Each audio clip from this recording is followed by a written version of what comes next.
Há lideranças e há pessoas, na verdade, elas entram na história, mas nem todas permanecem na história. E trato hoje de Leonel de Moura Brizola, mas ele foi sem nunca ter ido, exatamente pela trajetória, por ser uma legenda, pela sua identificação extraordinária como ser humano, como patriota, e que com pilares extraordinários, como, por exemplo, de manter a sua origem. E aí está a coerência, mas ao mesmo tempo de uma presença tão forte, de muita coragem. A coerência, por exemplo, porque Leonel de Moura Brizola nasce de uma família muito humilde, do interior, e é evidente que teve 5 filhos, a família que ele pertencia, e o seu pai, evidente, envolvido até, como aconteceu na Revolução de 23, no Rio Grande do Sul, acabou sendo assassinado. A mãe, viúva, se dedicava muito aos filhos e tinha uma preocupação com a educação e alfabetizou Leonel Brizola, portanto, a alfabetização foi materna, mas sempre se dedicou, se interessou por estudar, por querer avançar.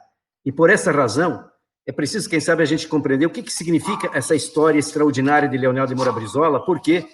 Porque tempos após o assassinato do seu pai, evidentemente a família se transferiu para uma proximidade da cidade. Com todas aquelas dificuldades, ele logo foi trabalhar. Ele, na verdade, com 10 anos já fazia serviços, como esse serviço especial, por exemplo, num hotel de carregar malas, e ao mesmo tempo fazia outros serviços para até sobreviver. Conseguiu, de repente, um encontro com uma escola metodista, e, evidentemente, o seu dirigente teve a percepção de até acolhê-lo, e aí, com isso, ele foi muito dedicadamente se formando, estudando. Teve a ousadia, até muito jovem, de compreender que abria-se uma possibilidade, porque num comentário que aconteceu ocasionalmente, de que havia uma escola muito boa em Porto Alegre e que recebia pessoas que tivessem indicações e que, portanto, podiam ser recomendadas e que era uma escola gratuita. E lá foi Brizola de carazinho para Porto Alegre, com a pequena maleta, pegando uma segunda classe no trem que havia, e chega em Porto Alegre e vai, portanto, se dedicar a essa opção de continuar o seu estudo. Mas ali houve um certo problema no tempo que chegou, e aí teria que continuar essa tentativa no ano seguinte. Pois é nesse período que ele é até engraxate, acaba trabalhando, por exemplo, com ascensorista, mas sempre dedicado ao estudo, querendo se formar. Pois bem, aí ele vai para um colégio tradicional do Rio Grande do Sul, manifesta, evidentemente, não só o desejo de estudar, mas já se envolve e participa do Grêmio Estudantil.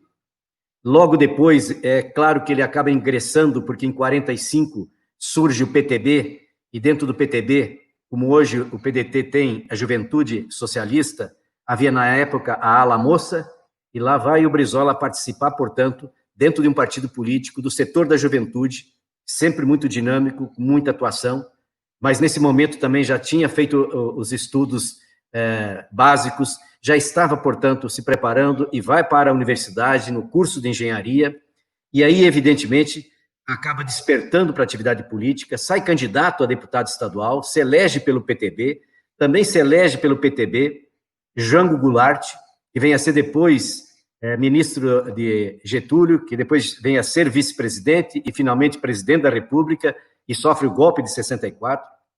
E nesse envolvimento encontra nessa convivência na chamada La Moça com uma jovem Neuza, que acaba sendo a relação de namoro. Em 1950 acontece o casamento com quem era irmã do Jango Goulart, e o padrinho desse casamento nada mais, nada menos do que Getúlio Vargas.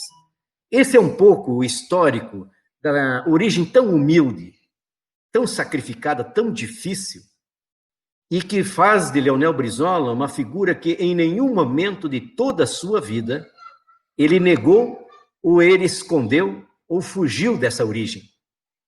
A tal ponto que um importantíssimo jornal estrangeiro, analisando todo o período de 64, daquele período tumultuado, dizia com todas as suas letras, através de uma importante reportagem de um jornalista desse, de Independent, dizia de que Leonel Brizola na verdade, a consciência da esquerda brasileira. Tal era a performance, a luta de Leonel Brizola. Pois bem, é nesse aspecto que eu queria fazer um comentário conclusivo para compreender essa trajetória. Uma iniciação de vida tão humilde, uma luta tão sacrificada, mas ao mesmo tempo, em nenhum momento perde a coerência. Mantém a origem. Mas isso tudo se soma a uma coragem extraordinária. Muito cedo ser candidato, a coragem de muito cedo ser candidato a prefeito de Porto Alegre, a primeira vez perdeu. Logo em seguida se envolve, evidentemente, na coragem de ainda com pouca idade, pelo convite que recebeu, ser secretário de Obras Públicas do governo do Rio Grande do Sul. Nós tivemos o suicídio de Getúlio, e Leonel Brizola se candidata a deputado federal, obtém uma votação extraordinária, considerada a maior votação do Brasil, 103 mil votos naquela época.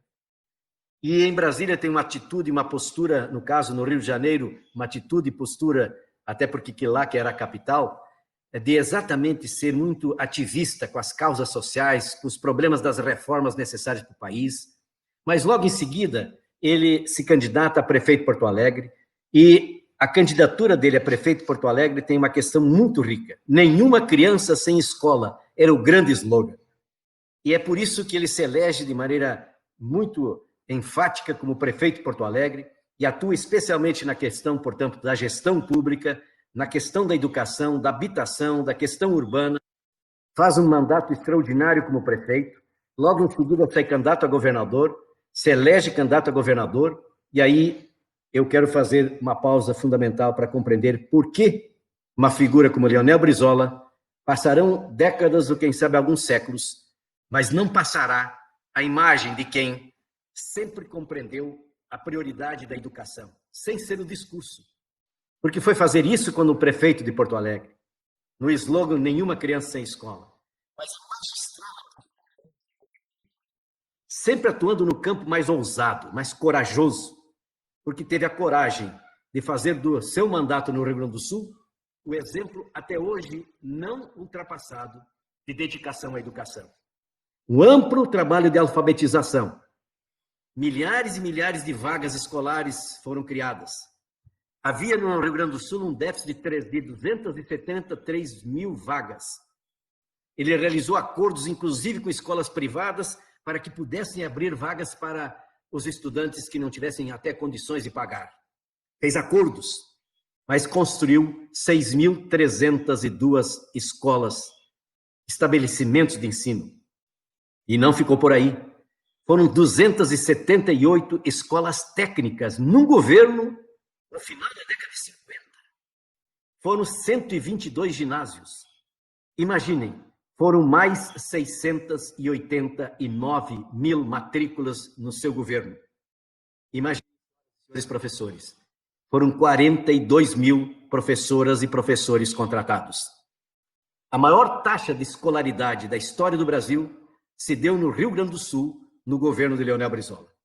Eu não vou nem falar porque se soma isso, por exemplo, a implantação que ele fez da reforma agrária como governador do estado, a forma como desapropriou áreas, uma delas de 20 mil hectares para distribuir, mas criou inclusive um Instituto Gaúcho de Reforma Agrária com assistência técnica, com verbas para compras de equipamentos, de máquinas, de sementes, de animais para a produção. Uma figura extraordinária como a Leonel Brizola, que inclusive fez uma outra reforma agrária no chamado banhado do colégio, mas que teve uma atitude raríssima na história de qualquer país do mundo. Leonel Brizola e Neuza Brizola, sua esposa, ambos doaram para a reforma agrária 1.038 hectares da sua propriedade, da fazenda que pertencia a eles, para que ali pudéssemos ter 30 famílias e mais uma instalação de uma cooperativa para, com a reforma agrária, ter mais, portanto, distribuição de renda e riqueza, mas começando pelo acesso à terra e a da assistência e a evolução que tudo isso permitiu acontecer. É preciso compreender que Leonel de Moura Brizola também teve atitudes no governo gaúcho raramente vistas na América Latina. Por exemplo, diante da falta de investimentos, da desatenção nacionais que controlavam a comunicação, a telecomunicação do Rio Grande do Sul, portanto, predominantemente a telefonia e a área de energia, o que ele fez? Ele simplesmente encampou duas multinacionais.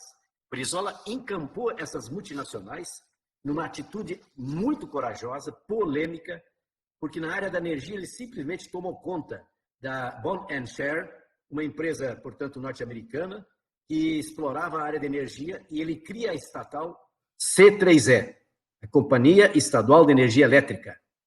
Ao mesmo tempo, ele desapropria, ele, portanto, faz com que a ITT, no caso internacional conhecido como ITT, a International Telephone and Telegraph, que ele também desapropria, deposita lá mais ou menos que seria um cruzeiro para a época e faz essa desapropriação.